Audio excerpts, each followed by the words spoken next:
निक्की भाटी 28 साल की एक महिला ग्रेटर नोएडा के सिरसा गांव के रहने वाली थी। उनकी शादी 2016 में विपिन भाटी से हुई। निक्की भाटी और उनकी बहन कंचन भाटी, ये दोनों बहनें एक ही परिवार में शादी करके गई थीं। शादी के समय निक्की के परिवार ने उन्हें Scorpio SUV, royal Enfield motorcycle, gold case और बहुत सारे गिफ्ट दिए। लेकिन इसके बावजूद दहेज के लालचियों यहाँ भी नहीं रुके।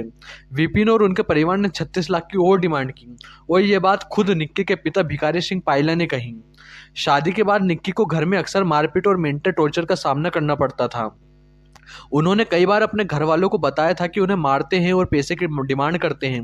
निक्की ने अपने बहन कंचन को भी ये सब बताया। कंचन ने कहा कि उन्होंने 36 लाख की डिमांड और की थी। निक्की अपने घर के काम के साथ साथ एक ब्यूटी पार्लर चलाना चाहती थी और इंस्टाग्राम पर रील्स भी बनाती थी। इससे उनके पति विपिन को प्रॉब्लम होती थी। उन्होंने कहा था कि निक्की को घर के काम के अलावा कुछ और नहीं करना चाहिए। निक्की ने अपने घर वाले को बताया कि वो अपना पार्लर दोबारा खोलना चाहती है और इंस्टाग्राम पर रील्स बनाएगी। ये बात विपिन को पसंद नहीं आई। 6 महीने पहले निक्की ने अपने पति के साथ मारपीट के बाद घर छोड़ दिया और अपने माता पिता के पास दादरी चली गई। एक पंचायत बुलाई गई जिसमें विपिन ने अपने किए पर खेद व्यक्त किया और वादा किया कि वो कभी निक्की के साथ मारपीट नहीं करेगा। निक्की ने उसके बाद घर वापस आकर रहना शुरू किया। थोड़े समय तक सब कुछ अच्छा रहा, लेकिन ये सब कुछ बहुत जल्दी बदल गया। निक्की अपने इंस्टाग्राम पर रील्स बनाती और ब्यूटी रिलेटेड कंटेंट शेयर करती थी। इससे उनके पति विपिन को प्रॉब्लम होती। उन्होंने कहा था कि निक्की को घर के काम के अलावा कुछ नहीं करना चाहिए। ये बात निक्की के लिए एक स्ट्रगल बन गई क्योंकि वो अपना पैशन को फॉलो करना चाहती थी।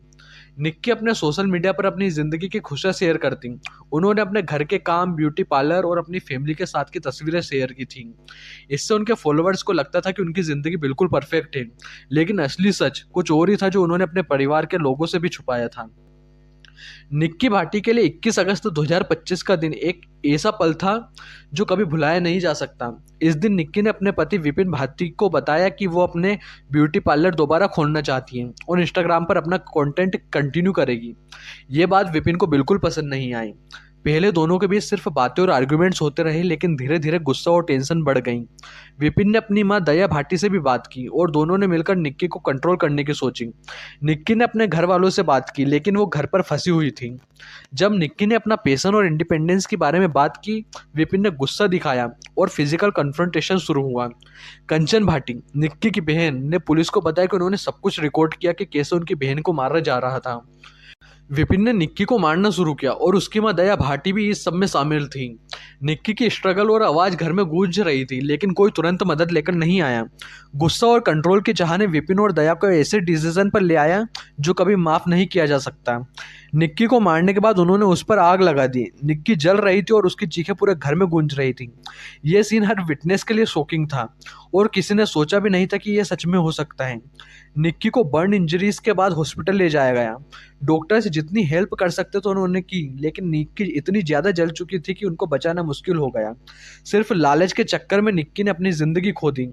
ये मोमेंट सिर्फ परिवार के लिए नहीं बल्कि पूरे समाज के लिए भी एक वेकअप कॉल है। कंचन भाटी, निक्की की बहन, ने पुलिस को बताया कि उसने घर में सब रिकॉर्ड किया। ये रिकॉर्डिंग्स और विटनेस स्टेटमेंट्स पुलिस के लिए सबूत के काम आए। कंचन ने कहा, उन्होंने हमारी जिंदगी बर्बाद कर दी, मेरे सामने मेरी बहन को मार दिया। ये केस सिर्फ निक्की का नहीं है।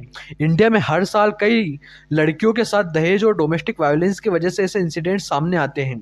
जैसे 2023 में नोएडा में एक और केस हुआ था जहां पति ने अपनी पत्नी को टॉर्चर कर करके मार दिया। और 2024 में लखनऊ में एक केस में पति ने पत्नी को जलाकर मार दिया था, जिसमें पुलिस ने अरेस्ट किया था और फैमिली कंपेंसेशन दिया गया था। निक्की का केस भी इस चेन का ही हिस्सा है, जो दिखाता है कि डोमेस्टिक एब्यूज और दहेज की प्रॉब्लम अभी भी सोसाइटी में कितनी गहरी है। डेथ के बाद पुलिस ने तुरंत एक्शन लिया। विपिन भाटी, उसकी मां दया भाटी और निक्की के brother in law Rohit Bhati को अरेस्ट किया गया। पुलिस ने घर में एविडेंस कलेक्ट किए, जैसे कि कंचन के रिकॉर्डिंग्स, बर्न एरिया के फोरेंसिक एनालिसिस और विटनेस स्टेटमेंट्स। विपिन ने इनिशियली डिनाई किया कि उसने निक्की को मारने की कोशिश की, लेकिन फोरेंसिक एविडेंस और विटनेस स्टेटमेंट्स से सारे आरोप पक्के हो गए। इन्वेस्टिगेशन में यह भी सामने आया कि निक्की को पहले से ही मेंटल और फिजिकल टॉर्चर किया जा रहा था। पुलिस को डॉक्यूमेंट्स में मेंशन है कि निक्की के पति और उसकी फैमिली ने पहले भी पैसे और प्रॉपर्टी के लिए प्रेशर डाला। ये सिर्फ एक बार नहीं किया गया था। दरअसल इससे पहले भी निक्की के साथ काफ़ी डोमेस्टिक वायलेंस किया गया और इस बार बात बहुत आगे बढ़ गई। इंडिया में डावरी और डोमेस्टिक वायलेंस के लिए dowry prohibition act IPC section 304 B और protection of women from domestic violence act 2005 available है। लेकिन निक्की के केस में समाज और फैमिली प्रेशर ने इस सिस्टम को इनफेक्टिव बना दिया। इसीलिए पुलिस ने फास्ट ट्रैक कोर्ट में केस फाइल किया और अब ट्रायल चल रहा है। लीगल एक्सपर्ट्स कहते हैं कि इस तरह के केसेस में एविडेंस कलेक्शन और विटनेस प्रोटेक्शन बहुत ज़्यादा इंपॉर्टेंट है। कंचन के रिकॉर्डिंग्स और पुलिस इन्वेस्टिगेशन से केस स्ट्रॉन्ग तो हो गया, लेकिन अभी भी इंजस्टिस लेने के लिए कोर्ट प्रोसेस करना है। निक्की भाटी सिर्फ एक विक्टिम नहीं थी, वो हर उन लड़की का सिंबल है जो अपने सपने को फॉलो करना चाहती थी पर सोसाइटी और घर के प्रेशर में दब गई। हर माँ, बहन और फैमिली जो हेल्पलेसली विटनेस बन जाती है, उसका दर्द निक्की की कहानी में विजिबल है। सोसाइटी के लिए एक वेकअप कॉल है कि अवेयरनेस, एजुकेशन और स्ट्रिक्ट लीगल एक्शन कितना जरूरी है। सिर्फ पुलिस और लॉ से जस्टिस नहीं मिलेगा, अवेयरनेस कैंपेन्स, वुमेन्स हेल्पलाइंस और फैमिली सपोर्ट का भी इक्वली इंपॉर्टेंट रोल है। अगर सोसाइटी एक्टिव नहीं होगा तो ऐसे इंसिडेंट्स आए दिन होते रहेंगे। निक्की की कहानी सिर्फ एक ट्रेजेडी नहीं है, ये समाज का आईना दिखाती है। ये हमें सिखाती है कि हर इंसान की रिस्पॉन्सिबिलिटी है कि वो अवेयर रहे, एजुकेट रहे और एक्शन ले। अपने आस पड़ोस में अगर ऐसा हो रहा है तो पुलिस कंप्लेंट करें, और अगर नहीं कर सकते तो धिक्कार है तुम्हारे जीवन पर। आज हम सिर्फ शौक नहीं मना रहे, बल्कि प्रॉमिस कर रहे हैं कि हम ऐसे इंसिडेंट्स रिपीट नहीं होने देंगे। हम अवेयरनेस फेल नहीं होने देंगे और हर विक्टिम के लिए जस्टिस की डिमांड करेंगे।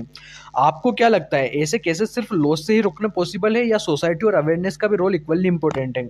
और हाँ, ऐसा कुछ अगर आपके पड़ोस में हो रहा हो तो आप क्या करोगे? कमेंट करके बताओ, मुझे जानना है।